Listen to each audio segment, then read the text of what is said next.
So starting the test drive in the Solterra, I figured out what this dial was here. This is to set your grip mode when you're in X drive.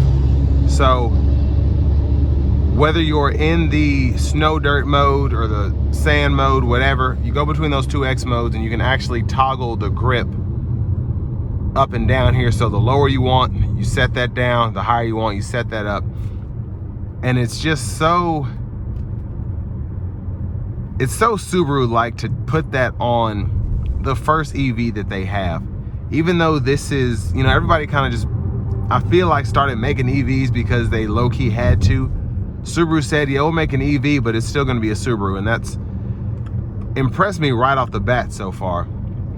This still feels like the typical Subaru Outback or Forester that I would want, just in an EV setup.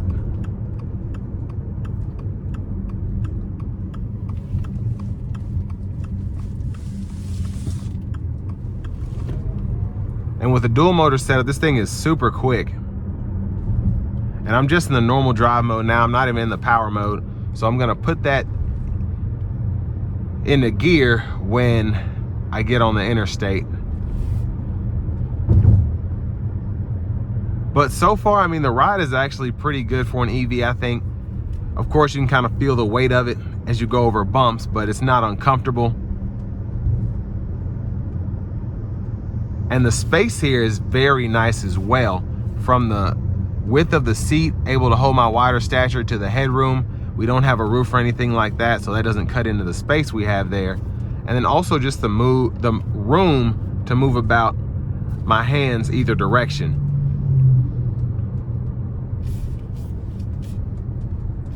But this still drives like an all-wheel drive. Again, I've taken this curve a million times in different vehicles, and the Subarus always just feel like they're ready to just hit it around that corner, and this one feels no differently. But I like the one pedal drive, and I also like just the overall braking feel. It's not too much and it's not too little.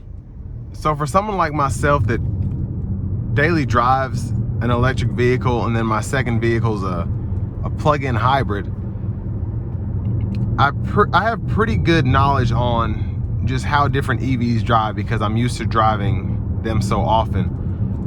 One thing I like about this is the pickup.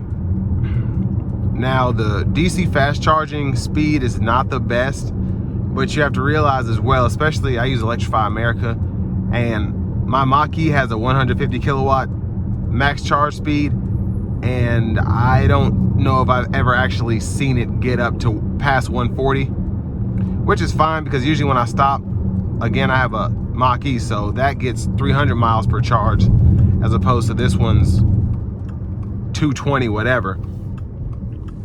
But I just feel, I wish people would go ahead and just get on board with having the faster charge speeds. But honestly, still EVs are meant mostly to just drive around town in, and then you still want to have either a hybrid or a gas powered vehicle to do longer trips, unless you want to have to kind of plan your trip out based on the charging stations throughout the route.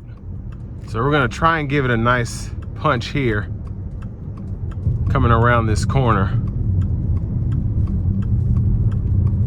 All right, here we go.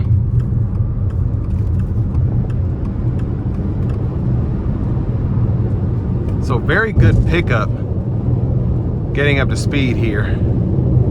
Let's make sure all of our cruise is on.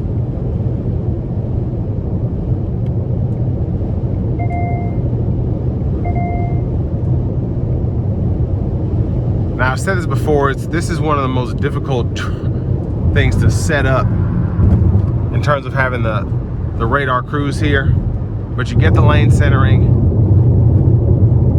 and all of that with the radar cruise control, and the ride is actually really good coming down that rougher patch of interstate there. So I was surprised by that because this is an EV. You'd expect it to ride a little rougher, but I just think this is an overall good EV, especially if you already are used to having Subarus and you kind of get that same feel, that same capability. I want to give one more thank you to Daryl Waltrip Subaru for allowing me to review the Solterra today. And then if you're looking for a Solterra in your area and you want to make sure you get the best price on one, make sure you fill out that link below. It takes about a minute or two and we can get you set up with dealers competing to get you the best price on one. But again, all in all, I think this is a pretty solid EV, and I feel like you can get one at a discount depending on how much you're willing to work for one. Because for whatever reason, people just are not as attracted to EVs as they were when these things first came out. And honestly, I feel like they're some of the best vehicles to buy, especially if you look down the road at oil prices, how much gas is now. All you have to do is just make sure that you have your home set up to charge, and if you need to travel, just have a backup car or be ready to use the charging networks that are available to you. But it's really not that bad owning one. I have 60,000 on my Mach-E and very little maintenance, and I'm sure that's the same with this Solterra, and I'm sure many other EVs out on the road. But again, I just love this because you have a Subaru EV, not an EV with a Subaru badge, if that makes sense. This just feels like a Subaru, even with all the Toyota parts that are on here.